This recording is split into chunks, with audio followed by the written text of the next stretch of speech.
कहा, बेटी तू तो पराए घर की है। सास ने कहा, तुम तो पराए घर से आई हो।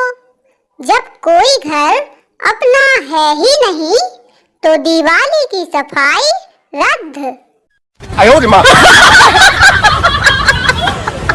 आँखों से आंसुओं की जुदाई कर दो, दिल से गमों की विदाई कर दो। अगर दिल ना लगे कहीं आपका तो आ जाओ मेरे घर और मेरे घर की सफाई कर दो। और याद रहे यह ऑफर दिवाली तक ही है।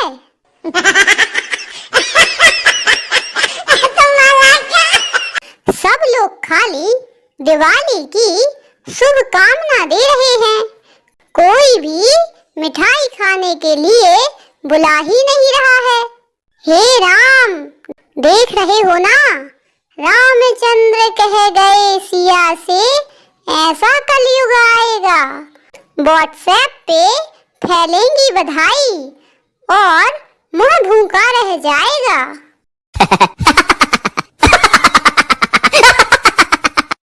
पटाखे कोर्ट ने बंद करवा दिए और साउंड सरकार ने, घी और मिठाई डॉक्टर ने बंद करवा दी। तो क्या दिवाली अब हाजमोला खाकर मनाएं? No no no no.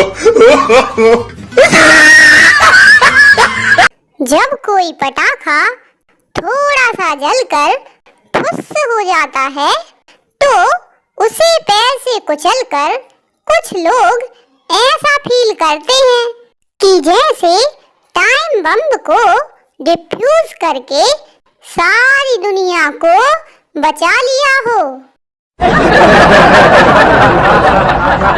लड़का, माँ दिवाली आने वाली है, इस बार पटाखे इस दुकान से लूंगा। माँ, हरामजादे, ये पटाखों की दुकान नहीं, लड़कियों का हॉस्टल है।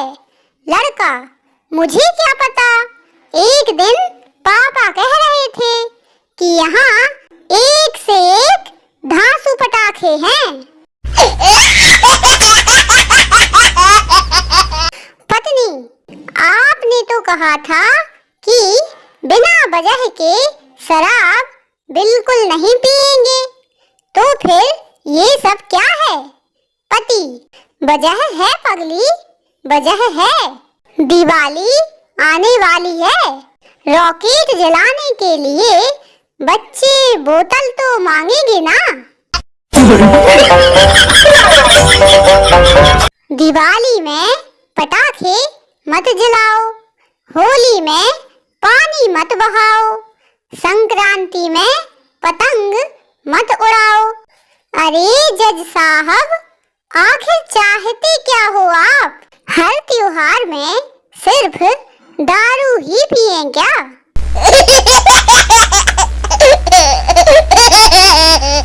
दिवाली की सफाई के बाद पुराने खाली पर्स सड़क पर ना फेंकें। बेफालतू में आने जाने वालों का समय बर्बाद होता है और ऊपर से बेइज्जती होती है, वो अलग।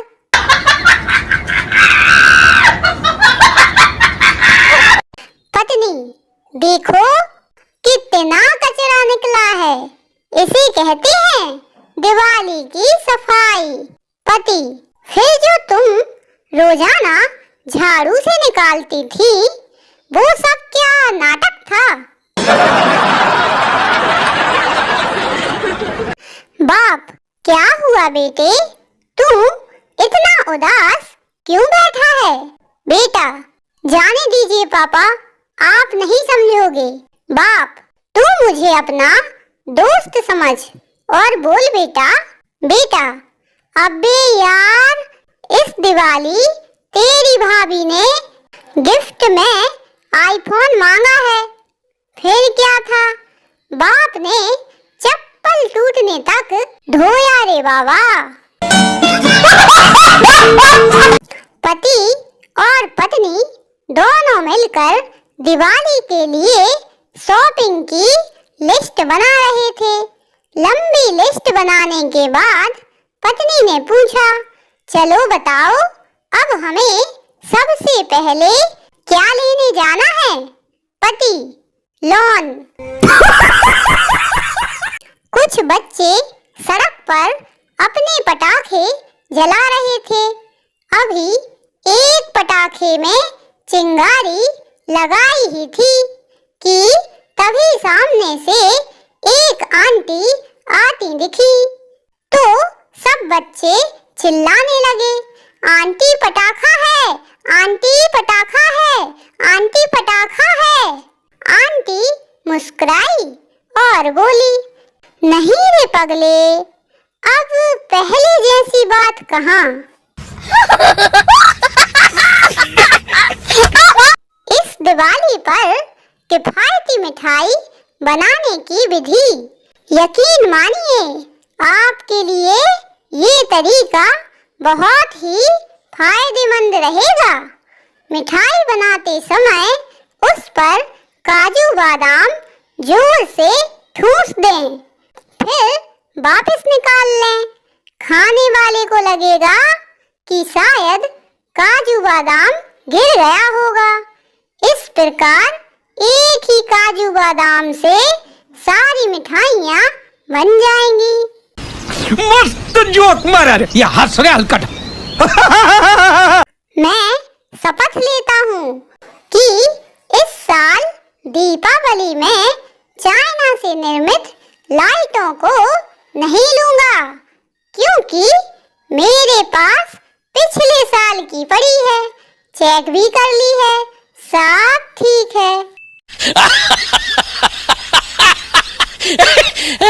इस बार स्वच्छ दिवाली मनाएं, पटाखे फोड़कर ध्वनि प्रदूषण और वायु प्रदूषण ना फैलाएं। ऐसा बोलने वालों को कुर्सी से बांधकर उसके नीचे रॉकेट और बम जलाएं।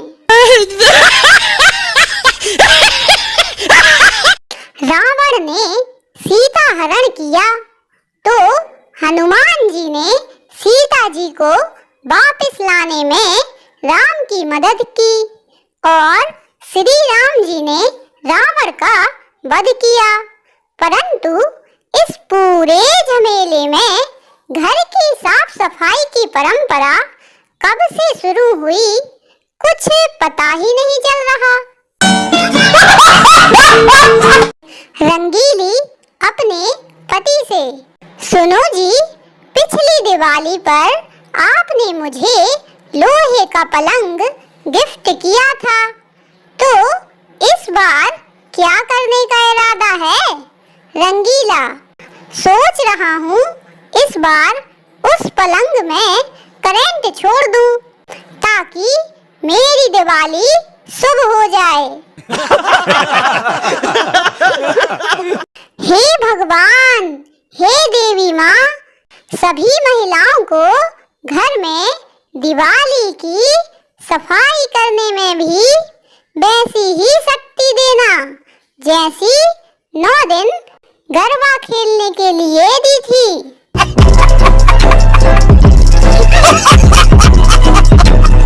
आवश्यक सूचना, दीपावली पर मिठाई का चित्र भेजकर भावनाएं आहत ना करें।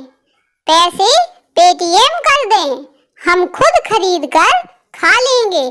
धन्यवाद। इस दिवाली भगवान से बस यही कामना है कि सरकार इस बार हम सभी का बिजली का बिल माफ कर दें। Bye bye, tata, goodbye, गया।